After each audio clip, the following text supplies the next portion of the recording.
with one of my good friends and someone I work with quite frequently, right? Garett Seney at Fairway Mortgage. And I wanted to pick your brain so I could share this with the folks out there who probably have a lot of random questions. So, Sure. Yeah. Taylor, thanks for having me. of course, thank you for having this little meeting. So first thing I wanted to ask you was, could you give me a market update on quarter one and what that looked like? And then sort of to piggyback on that, what are the projections and what do you anticipate quarter two looking like for the market and interest rates?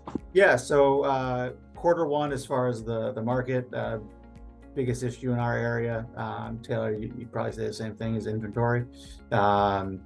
It's just not there right now. So home prices are still high, rates have stayed high, and it's putting buyers in a tough spot as far as looking at future homes when there's just not a lot to choose from.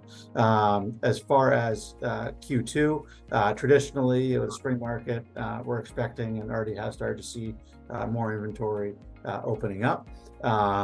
Also, economists Barry Habib predicts that mortgage rates will be coming down a few ticks in Q2.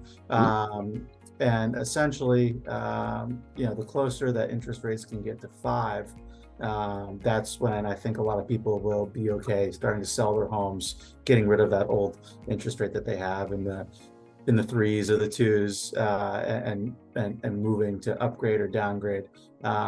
Right now, it's just not there because of where interest rates and inventory are at. And would you say in your personal business, like your quarter one for 2023, how does that compare to 2022 as far as loan applications? Have refis dried up entirely? What does that look like in your world for the mortgage industry?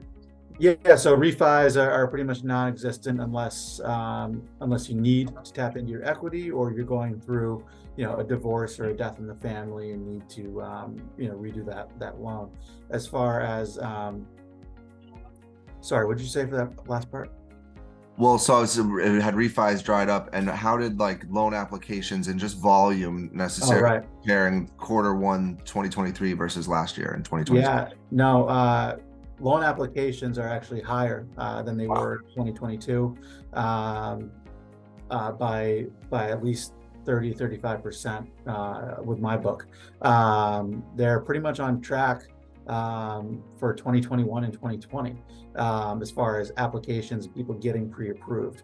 It's just a lot of files you pre-approve, and people are putting in offer after offer, not getting it accepted, or deciding once they get pre-approved to wait a little bit.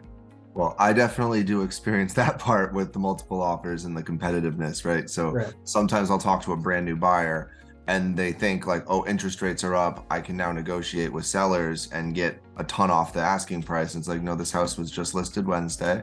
They've got Yes. 60 to 100 people at the open house and offers are due Tuesday. And I just worked with someone, recently, and there was 21 offers, right? So if it's priced right and it's in the right neighborhood, it's going to go quick, because like you started this conversation with, inventory is the the backbone of all of this.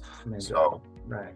okay, I really liked what you kind of briefly mentioned. It goes into one of my next questions, was interest rates, sort of where are they today? And I love that news that you said about they're projecting they might go down, so please elaborate on that if you don't mind. Yeah. No, Barry Habib is someone who's gone around different realtors and mortgage companies and speaking at conventions all around the country, just on essentially his economic data. And essentially, it's it'll be a full year of rents from May to May, and not only have home prices gone up, rents have gone up. Right. So when that housing data shows that, yes, rates have gone up, but also rents have gone up, right? That'll be a key component on inflation, right? And that'll kind of show that although the Fed currently thinks that inflation is 5-6%, it may be much lower than that, since everyone's rent has increased so much over the last year. That's optimistic news. The biggest thing with that, though, is no one predicted COVID, right? No one predicted mortgage rates dipping down to the 2s and the 3s. So you never know what kind of world event can occur that's going to impact that. But hey, if there's hope out there, it's good.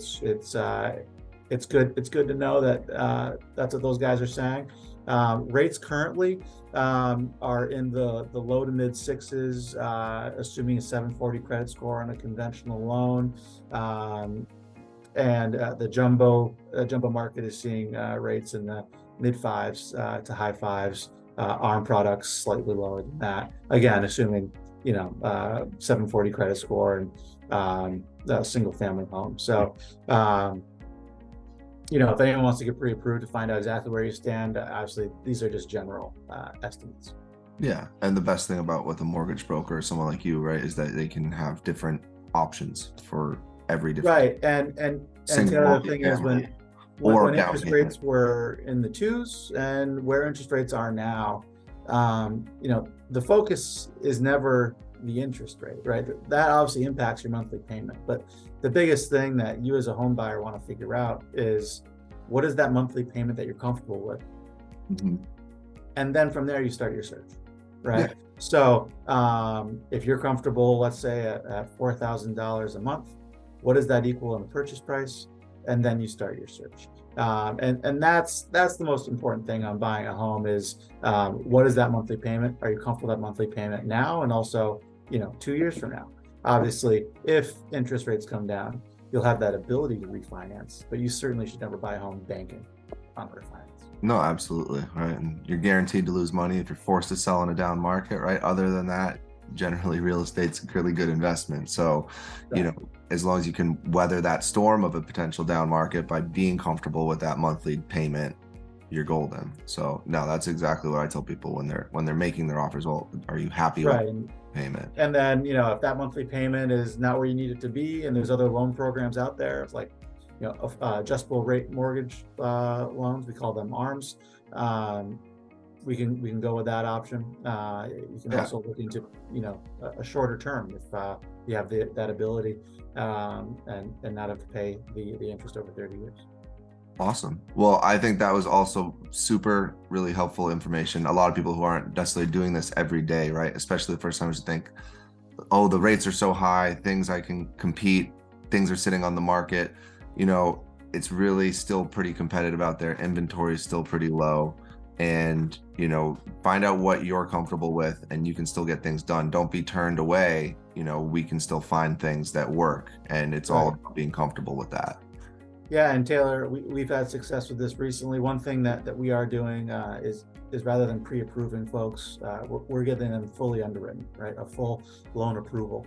And so that way, when our buyers are going against other buyers, we're issuing a commitment letter, right? All we need is that title and the appraisal to close. So those are things that we can do as a lender to kind of help your offer be more attractive. Yeah, no, that actually was really awesome. That was one of the first times I've seen or used anything like that. And it was really cool to be able to write an offer and be like, hey, don't worry about the financing contingency as much as the others. We can close in 15 days. That was definitely put them over the edge on the other offers because, again, it was competitive. They weren't alone. So that was awesome. Well, right. And, if you're when you're selling homes, right, as a listing agent, and you see that, even if an offer is a couple $1,000s higher, you have someone that's already approved. You don't need to worry about possibly relisting 4 or 6 weeks from now. It makes your job a little easier.